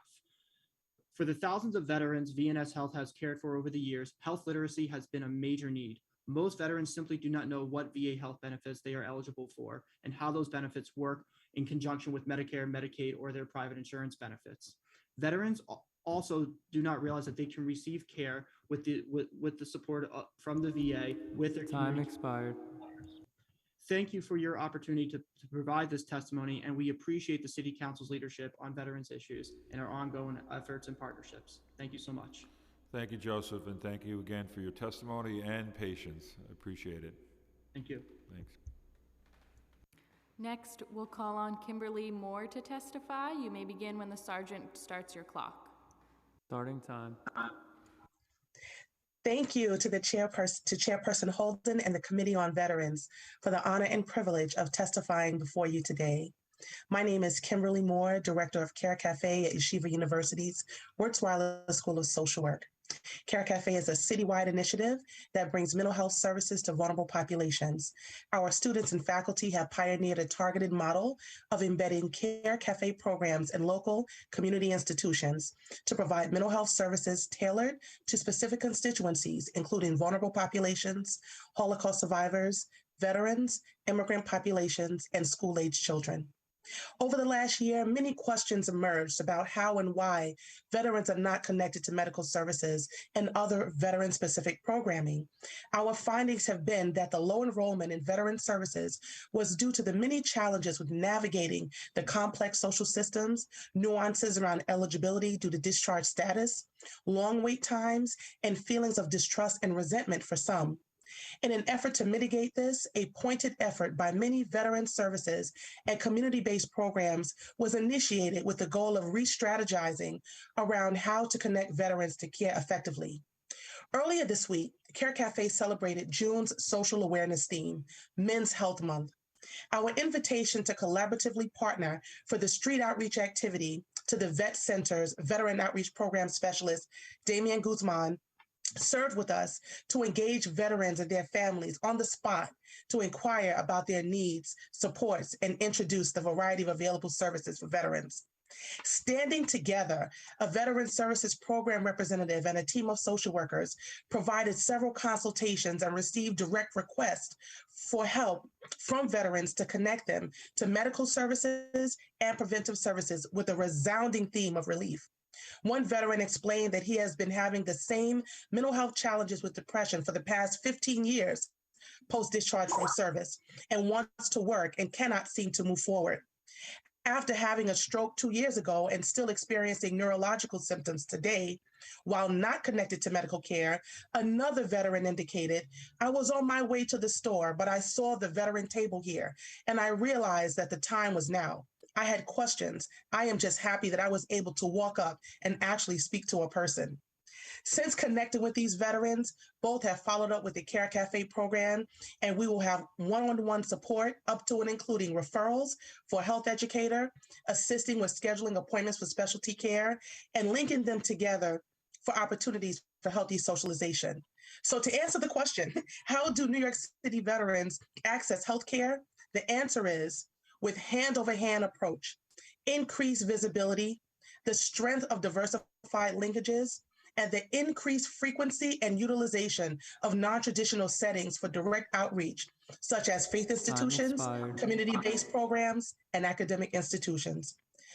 The Yeshiva University Wurzweiler School of Social Work Care Cafe program is positioned to serve in this capacity, and we wish to share with our colleagues to support the continued opportunities to support our veterans. Thank you so very much for this opportunity. Thank you, Kimberly, for your excellent testimony and highlighting the problems that our vets are facing. And the commissioner is listening to you right now. He's here, so I could assure you. Councilmember Brewer has a question. Thank you very much. One question is, we obviously want to keep the hospitals run by the VA open. How have you utilized them, and how have you found them helpful or not? Well, right now, we've actually just started partnering with the DVS and really utilizing those services now. So we're going to be actually hand walking the veterans that we've made contact with through these services to see how it actually works out. So we're very kind of new in this process, but we are going to be standing side by side to see what the seamless flow of service delivery looks like. Thank you. Keep us updated. Thank you. Will do. Thank you. Yeah, Kimberly, if you could actually contact my office for updates, we'd appreciate it, because absolutely. Your insight Thank you is so very, much. very important to us. Thank you. Thanks again. Thank you. Thanks. The next witness is Dr. Ariane Lang. You may begin when the sergeant starts your clock. Starting time. Good morning, Chair Holden and members of the New York City Council Committee on Veterans. I am Dr. Ariane Lang. I'm a clinical psychologist and the Assistant Director of the Stephen A. Cohen Military Family Center at NYU Langone Health. I am testifying today on behalf of Dr. Amanda Spray, our Director. The Cohen Military Family Center at NYU Langone Health was established 10 years ago with the goal to fill in the gaps in mental health services available to veterans and their families in the New York City area. Since inception, our Military Family Center has provided mental health treatment to over 3,000 veterans and their family members. We have developed strong partnerships with the VA, the Department of Veteran Services, and many other veteran service organizations. The sheer number of veterans and family members served demonstrates the necessity for public-private partnerships in order to meet the needs of our community and ensure access to healthcare. In fact, we have found that veterans and their family members are seeking mental health services at a higher rate than any other point since we opened. We experienced a 170% increase in referrals over the past year. This sharp increase has resulted in struggles to meet the demand and ultimately a significant wait list for our services.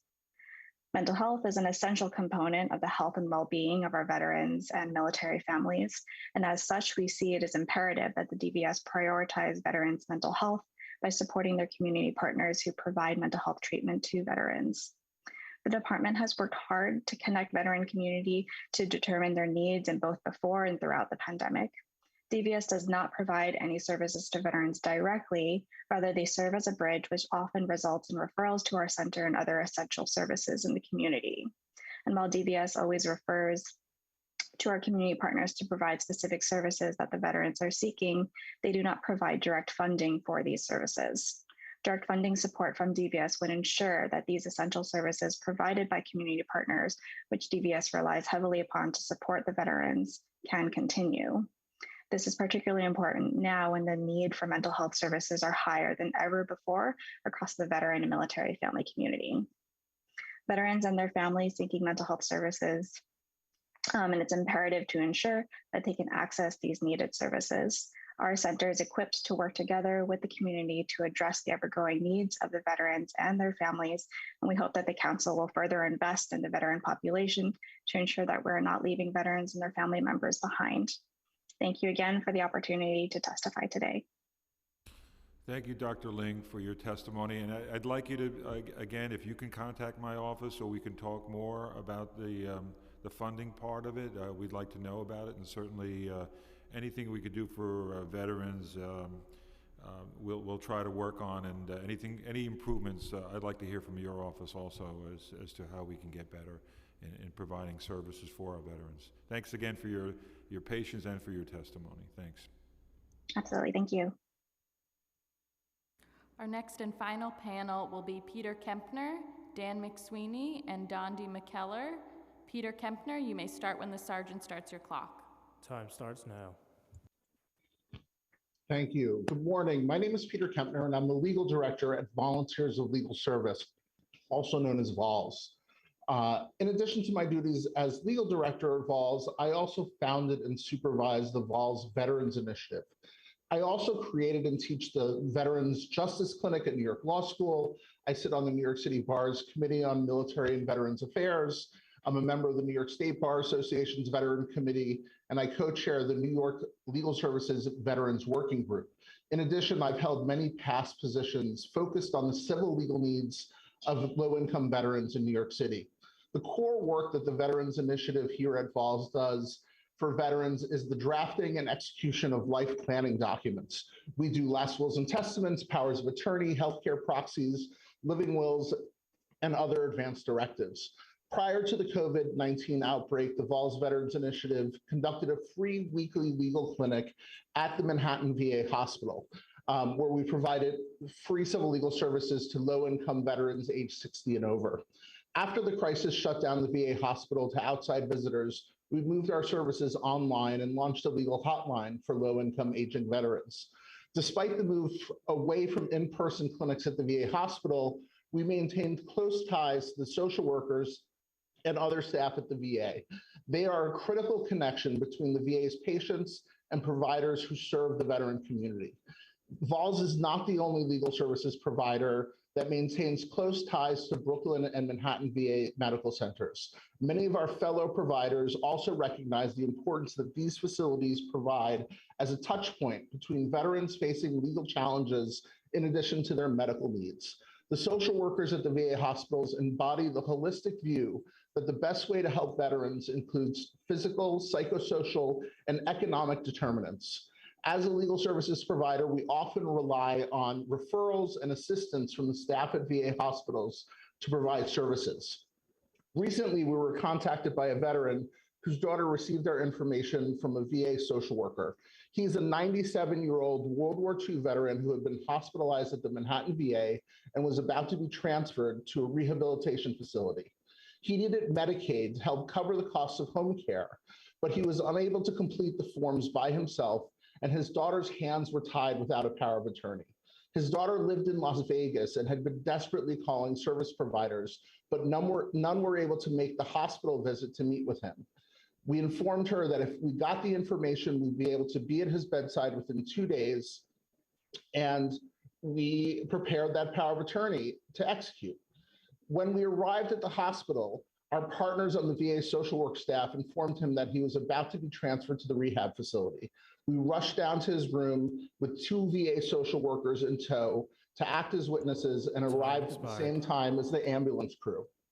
We convinced them to wait for him to sign his documents before they took him to the ambulance to the rehab facility.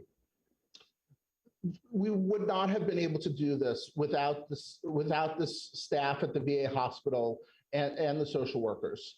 The VA hospitals are unique places where veteran-centric care is primary, and it is a model which I have not seen replicated elsewhere.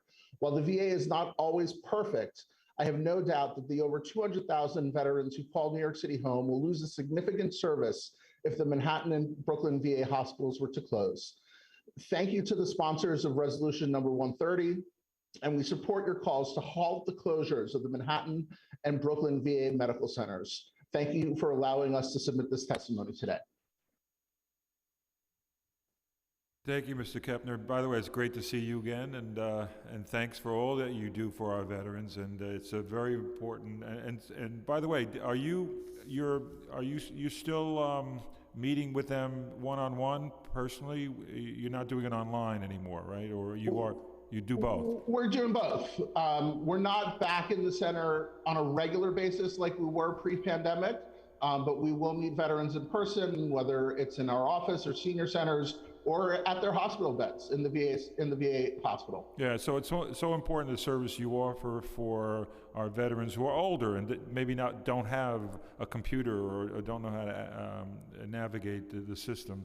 So we thank you again, Peter, and keep up the great work. Thanks so much. Thank you, Chair Holden. Thank you, everybody. Next, I'd like to call on Dan McSweeney to give testimony. Dan, you may begin when the sergeant starts your clock. Time starts now. Great. Thank you very much, ladies and gentlemen. It's great to see the city council members and staff, as well as Commissioner Hendon and his staff. The testimony that we've heard today obviously points to the fact that New York City has one of the best, if not the best, community of support for veterans in the country.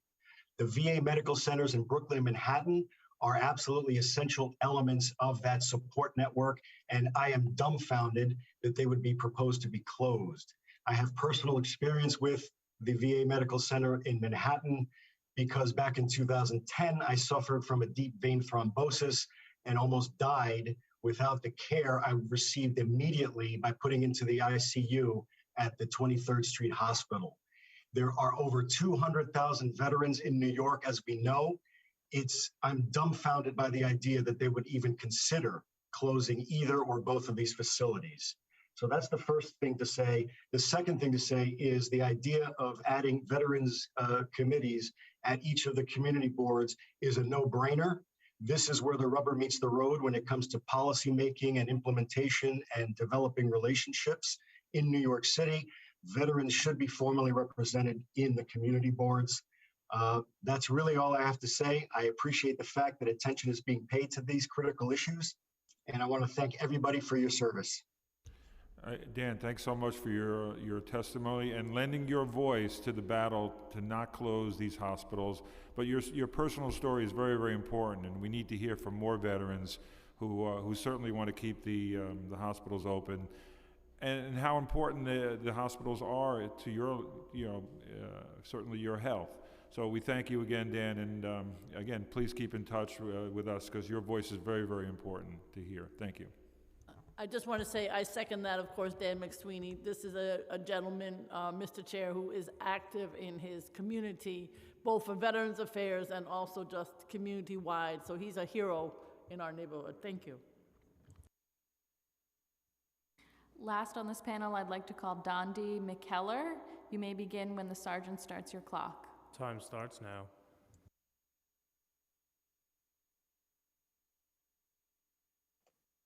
Hello, can you hear me? We can hear you. Chairman Robert Holden and members of the Veterans Committee, thank you for this time. Greetings, my name is Dondi McKellar. Pronoun is he, him. I'm a proud LGBTQ+ United States Navy service disabled veteran. I served in the Navy from 1981 to 1987. I come before you today because I support federal government to halt the planned closure of the Manhattan and Brooklyn Veteran Affairs Medical Centers. I suffer from post-traumatic stress disorder, PTSD, due to military sexual trauma and lung cancer. I rely on both the Manhattan and Brooklyn VA facilities for my health care and quality of life. Without these medical centers, I feel that my life expectancy is bleak. In 1981, I was brutally sexually assaulted on a military base in Meridian, Mississippi, requiring hospitalization for 2 weeks with a perianal cyst, anal warts, and hepatitis B, which I sustained from the assault.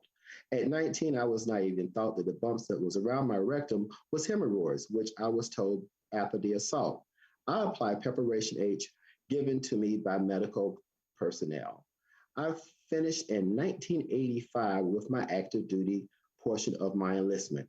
I registered and started going to the VA Medical Center in Manhattan. My first visit, I requested Preparation H, and they asked me why. I explained that I had hemorrhoids, and this was what was given to treat them. The facility scheduled an appointment to see a doctor who informed me that I had anal warts and not hemorrhoids.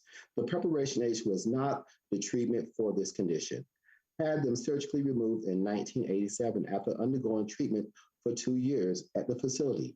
Unfortunately, they was growing inside of my body, and this was the course of treatment recommended to correct the medical issue, restoring me with some sense of dignity. I was diagnosed with lung cancer in 2015 and received treatment at the Brooklyn VA Medical Center. They are the only VA facility in the 5 boroughs that treat veteran cancer patients. My glomus tumor is very rare, less than 50 in medical recorded condition history. One of my physicians' name is Mohammed Alijan. His team published the findings of the glomus tumor in CHEST Annual Meeting 2017, Toronto, Canada. The team came up with a way to treat and monitor the growth of my glomus tumor. You see, only 3 out of 10 patients survived the carotid resection procedure surgery due to the locality of the tumor. I'm glad that the team at the Brooklyn VA Medical Center found another approach. Fortunate to be seen at Memorial Sloan Kettering Medical Center too, during the pandemic, needed my procedure done. Memorial Sloan Kettering Medical Center was unable to ensure the treatment. They could only see me as an ambulatory patient. I needed to have someone to pick me up afterwards. I didn't have anyone because I live alone. The Brooklyn VA Medical Center sent a car to my home in the Bronx and kept me overnight to ensure I got the health care I needed to stay alive. They sent me back home by car and called and checked on my recovery the next day. I know the service given to me at the New York City Veterans Affairs Medical Centers have been life-saving, and healthcare is outstanding.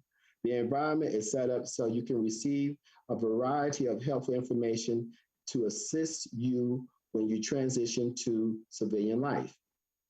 I received a recommendation to be a part of the medical marijuana program to help me with my PTSD and the glomus tumor from the VA Manhattan Medical Center. Was able to use Nudge MD to complete the process and receive a medical marijuana card. I believe that the New York City VA Medical Centers place the veterans' overall healthcare needs first. I need for these facilities to remain open. And thank you for your time. Dondi McKellar. Thank you, Dondi. Nice to see you again, by the way, and thank you for your heartwarming story. This is a very, very important part of this hearing. Your testimony that really the hospital saved your life and certainly gave you comfort and really, obviously you had the best treatment possible at the hospital, and we thank you for your testimony. And again, great seeing you again, and hopefully we'll see each other again. But I just want to wrap up this hearing, and thank you all for the testimony, your very valuable testimony. All the panelists were great. And in closing, I want to thank Bianca Vitale, who was a committee counsel for us for the Veterans Committee, and she went to the other side, but we want to, that's the good side too, so we're both working as a team, and we want to thank Bianca for all her great work on this committee, and we wish you luck, and we know you have a great boss, so you should be in good hands, and I want to thank Elizabeth Arts, also our counsel, who's done a great job your first hearing, and thank you so much for that. And Sergeant at Arms, thank you all. Thanks for your help. And so this hearing is adjourned. Thank you.